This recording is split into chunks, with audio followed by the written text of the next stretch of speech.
दोस्तों, अंतर्राष्ट्रीय राजनीति में रिश्ते बहुत नाजुक होते हैं।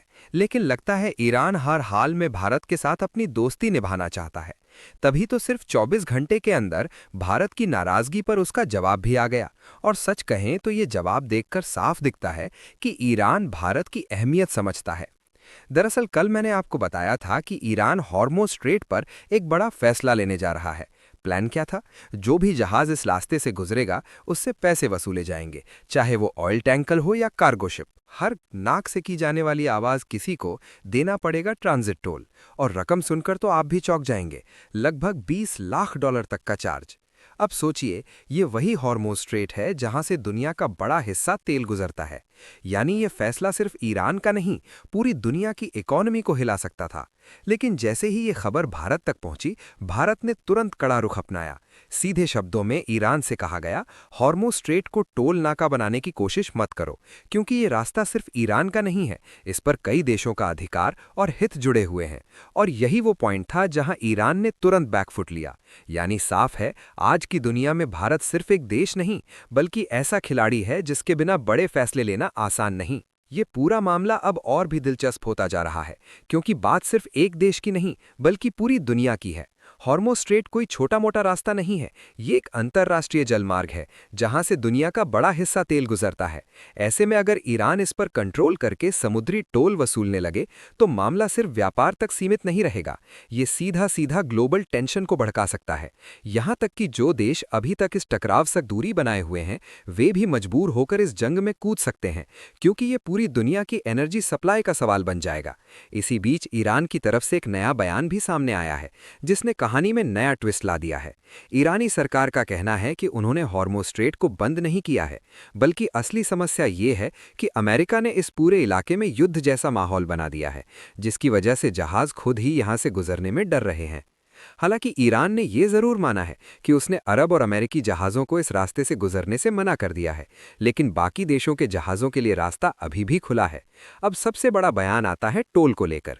ईरान साफ कह रहा है कि समुद्री शुल्क तो लिया जाएगा, लेकिन हर किसी से नहीं, सिर्फ उन्हीं देशों के जहाज़ों से वसूली होगी जो फिलहाल ईरान के खिलाफ खड़े हैं, जो उस पर नए नए प्रतिबंध और प्रस्ताव ला रहे हैं। ईरान अपनी दलील में यह भी कहता है कि हॉर्मोज स्ट्रेट का आधे से ज्यादा हिस्सा उसके जल क्षेत्र में आता है, इसलिए अगर कोई जहाज उसके हिस्से से गुजरता है तो युद्ध जैसी स्थिति में उस पर शुल्क लगाना उसका अधिकार है। यानी साफ है, ये सिर्फ टोल नहीं बल्कि एक स्ट्रेटेजिक गेम है, जहां हर कदम सोच समझ कर रखा जा रहा है और दुनिया सांस रोककर इस पूरे घटनाक्रम को देख रही है। अब सबसे बड़ा सवाल यही है कि क्या ईरान भारत से भी टोल वसूलेगा? तो इसका जवाब खुद ईरान ने साफ कर दिया है। भारत को लेकर उसका रुख बिल्कुल अलग है। ईरान ने साफ शब्दों में कहा है कि भारत के किसी भी जहाज से 1 रुपया का भी शुल्क नहीं लिया गया है और आगे भी नहीं लिया जाएगा। दरअसल वेस्टर्न मीडिया में लगातार खबरें चलाई जा रही थीं कि ईरान भारत समेत सभी देशों से पैसे वसूल रहा है। यहां तक कि जो भारतीय जहाज सुरक्षित वापस लौटे, उन्होंने भी कथित तौर पर पैसे दिए। इतना ही नहीं, ईरान ने भारत का धन्यवाद भी किया है। उसने कहा कि इस कठिन समय में भारत उसकी मेडिकल सहायता कर रहा है, जबकि सब जानते हैं कि इजरायल भारत का पुराना और मजबूत दोस्त रहा है। इसके बावजूद भारत का ये संतुलित रुख ईरान के लिए काफी मायने रखता है। ईरानी विदेश मंत्रालय ने यहां तक कहा कि भारत को पश्चिमी मीडिया के बहकावे में नहीं आना चाहिए, क्योंकि भारत से कोई भी टोल नहीं लिया जाएगा। लेकिन साथ ही ईरान ने यह भी साफ कर दिया है कि अमेरिका और उसके सहयोगी देशों को वो बिल्कुल नहीं छोड़ेगा, उनसे टोल जरूर वसूला जाएगा और खाड़ी के अमीर देशों यानी शेखों के जहाजों को भी बिना पैसे जाने नहीं दिया जाएगा। अब जरा इस पूरी कहानी का सबसे रहस्यमय हिस्सा समझिए, जिसे नाम दिया गया है तेहरान टोल बूथ। सुनने में थोड़ा फिल्मी लगता है, लेकिन हकीकत इससे भी ज्यादा दिलचस्प है। जब ईरान की संसद इस बात पर बहस कर रही थी कि टोल लेना सही है या नहीं, उसी समय समुद्र में कुछ और ही खेल चल रहा था। खुफिया रिपोर्ट्स क्या कहती हैं कि कुछ जगहों पर चुपचाप अनियमित तरीके से जहाज़ों से पैसे वसूले जा रहे थे। लेकिन ध्यान देने वाली बात यह है, ये कोई आधिकारिक सब पर लागू होने वाला नियम नहीं था। मार्च 2026 में लॉर्ड्स लिस्ट इंटेलिजेंस की रिपोर्ट ने एक बड़ा खुलासा किया। बताया गया कि समुद्र में एक नया रूट बन रहा है, जहां से जहाज सीधे जाने के बजाय ईरान के क्षेत्रीय पानी की तरफ मुड़ रहे थे, खासकर कैश और लारक द्वीपों के बीच बने एक नए गलियारे से। और यहीं पर एंट्री होती है IRGC, Islamic revolutionary guard corps की। रिपोर्ट्स के मुताबिक यहाँ जहाज़ों की जांच हो रही थी और कुछ मामलों में करीब $1 मिलियन तक का शुल्क भी लिया गया। अब यहाँ असली ट्विस्ट आता है, ये पैसे किन जहाज़ों से लिए जा रहे थे? क्या भारत, अमेरिका या बड़े देशों के जहाज़ों से? नहीं, असल में जिन जहाज़ों से पैसा लिया गया वे थे ज़ॉम्बी टैंकर, यानी ऐसे जहाज़ जो पुराने रिटायर हो चुके जहाज़ों की पहचान पर चल रहे थे और अक्सर प्रतिबंधित देशों के तेल के गुप्त व्यापार में शामिल होते हैं। इन्हें ही कहा जाता है शैडो फ्लीट। अब समझिए असली गेम।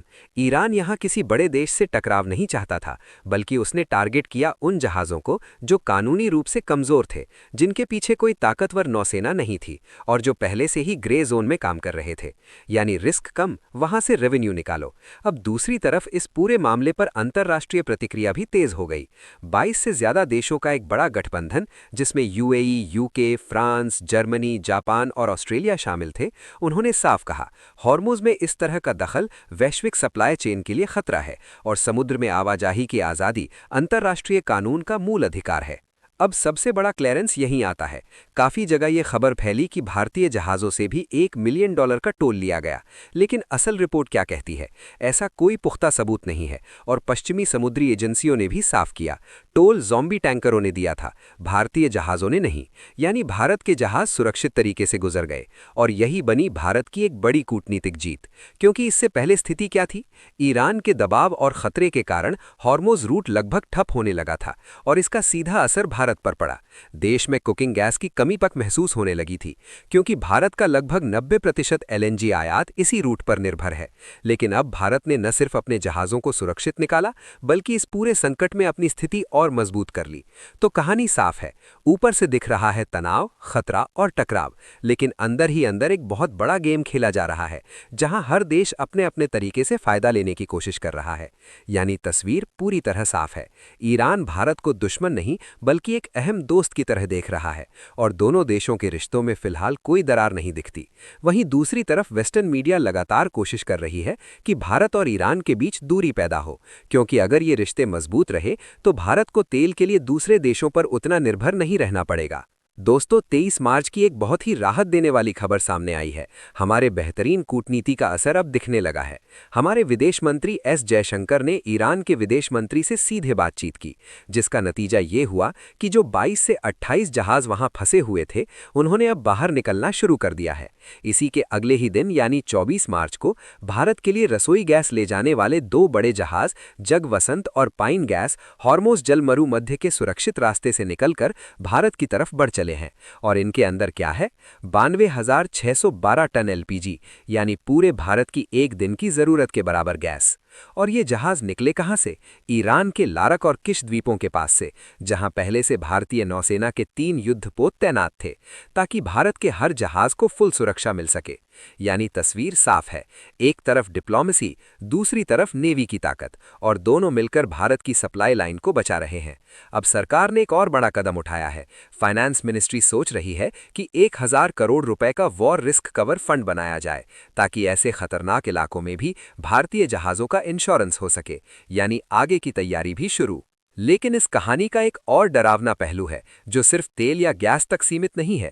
इस जलमार्ग के बंद होने का असर सिर्फ कच्चे तेल या गैस तक ही सीमित नहीं है, बल्कि इसने पूरी दुनिया के सामने एक बहुत बड़ा मानवीय संकट खड़ा कर दिया है। सेव द चिल्ड्रन नाम की संस्था की एक ताज़ा रिपोर्ट दिल दहला देने वाली है। हॉर्मुज़ का रास्ता रोके जाने के कारण सूडान, यमन और अफगानिस्तान के 4 लाख से ज्यादा मासूम बच्चों की जान बचाने वाली दवाइयां दुबई में ही फंसकर रह गई हैं। इस वजह से 90 से ज्यादा प्राथमिक स्वास्थ्य केंद्रों पर ताले लगने की नौबत आ गई है।